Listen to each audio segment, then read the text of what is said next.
You're listening to an Airwave Media Podcast. Feel like who art Ed? Try to slice it. Who art is Mr. Wood art Ed me? Good. Either way, it's ambiguous. It works on so many levels. I know. That's off to a great start. Welcome to Who Arted Weekly Art History for all ages. I'm your host, Kyle Wood, and since the Olympic Games are set to begin soon, I thought this might be a great time to talk about a little-known bit of history surrounding the Olympics. For decades, the International Olympic Committee gave out medals for art competitions alongside the sports. From 1912 to 1948, medals were awarded for artistic creations. The unique fusion of disciplines was the brainchild of Pierre de Coubertin, the founder of the modern Olympics, who envisioned the Games as a celebration of both physical and intellectual pursuits. Now, before we go any further in this episode, I'm just going to apologize in advance for all the names that I'm going to butcher the pronunciation of. I am not a native French speaker. I'm doing the best I can. I looked up, how to pronounce different names and stuff like that, but I don't know. My mouth just cannot form some of these sounds correctly. Pierre de Coubertin was born in 1863 into a French aristocratic family. His father, Baron Charles Louis de Frédy, was a respected painter known for his religious murals and historical paintings. Coubertin was a visionary educator and a historian who dedicated his life to reviving the Olympic Games. He was focused on educational reform and promoted particularly physical education. He traveled extensively throughout Europe and the United States, visiting schools and universities to study their educational methods.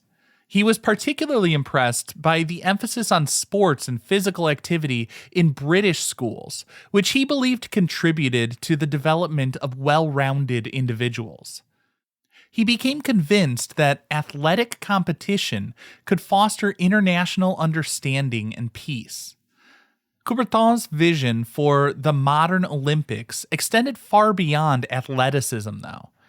He believed in the holistic development of the individual, emphasizing the importance of both physical and intellectual pursuits.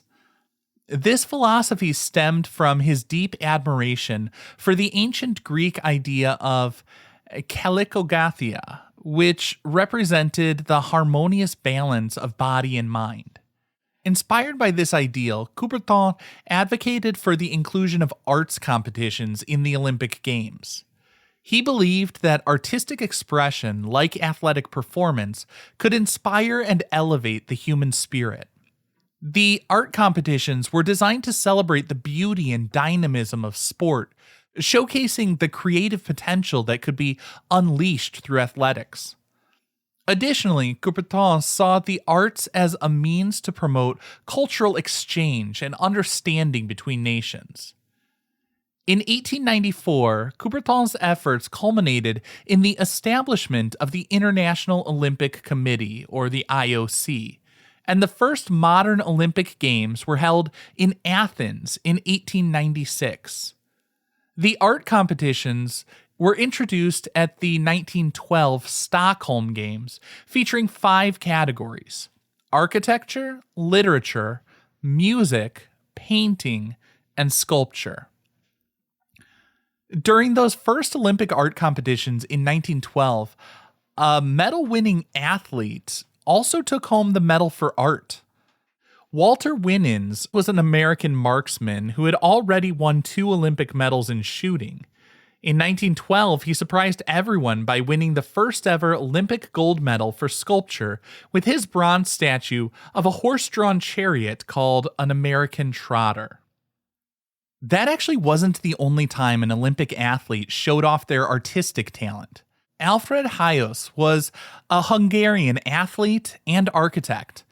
He played on the national football team twice, but he earned Olympic gold for swimming. And one of the amazing things about that was he had only taken up swimming when he was 13 years old and his father drowned in a river. Just about 5 years later, he won 2 gold medals in the 1896 Athens Games. Hájos was a college student during the Games in '96. He had to take time off school, and when he returned, the dean reportedly said to him, quote, "Your medals are of no interest to me, but I am eager to hear your replies in your next examination," end quote. Ugh, I guess some people just didn't see the prestige in that first Olympic Games. But some years later, after he had established himself as an architect, in 1924, Hyos received a silver medal for his design of a swimming stadium. I was a little surprised to see athletes winning art competitions, but of course, people are multifaceted, and it seems perfectly reasonable that some who push themselves to the highest levels in athletics would push themselves to excel in other fields as well. I mean, no matter what the event, those competing at the Olympics are clearly driven and disciplined, and those character attributes will help a person excel in any field and sometimes multiple fields. The thing that absolutely shocked me, though, was the gold medal winner in literature during the 1912 Games. It was none other than Coubertin, the founder of the modern Olympic Games. You would think the man who had insisted on including arts along with sports would be barred from competing, but no, he took home the gold. Apparently, he was worried that they would not have enough entrants, so he wrote some poems and submitted them under a pseudonym. Now, from what I've read, he was a bit justified in that concern. The art competitions were initially met with skepticism and low participation. Looking back at the records, there are multiple years with no medals awarded in multiple categories, leaving me to wonder whether nobody entered or if the judges looked at the entrants and just said, none of these deserve an award. Apparently, it was the latter. Remember how I said Alfred Hyos won a silver medal in architecture for his design of a swimming stadium in 1924?